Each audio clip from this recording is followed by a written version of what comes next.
Social মিডিয়ায় আমার অনেক পরিচিত জন আছেন যারা অলরেডি কন্টেন্ট মনিটাইজেশন পেয়েছেন, বিশেষ করে ফেসবুকে। কিন্তু তাদের ইনকামটা হয়তো $5, $10, $20 বা এর উপরে উঠতেছে না। যার দরুন তিনি $100 না হলে ফেসবুকের ইনকামটা তার অ্যাকাউন্টে ট্রান্সফার করতে পারতেছেন না, এবং একটা সময় গিয়ে তার কন্টেন্টের উপরে যে একটা আগ্রহ ছিল কন্টেন্ট তৈরি করার ব্যাপারে, সেই আগ্রহটা নিভে যাচ্ছে। এর কারণ কি? আপনি এখানে $100 করতে পারতেছেন না, তার কারণ হচ্ছে যে আপনার কন্টেন্টের কোয়ালিটি ভালো নয়। আর কন্টেন্টের কোয়ালিটি যদি ভালো না হয় তবে আপনার সেই কন্টেন্ট মানুষ দেখবে না।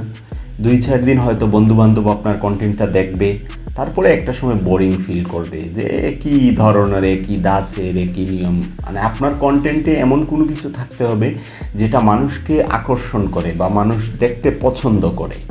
তাই সোশ্যাল মিডিয়া ইনকাম করতে আপনার কন্টেন্টের গুরুত্ব বাড়ান, কোয়ালিটিফুল কন্টেন্ট তৈরি করেন।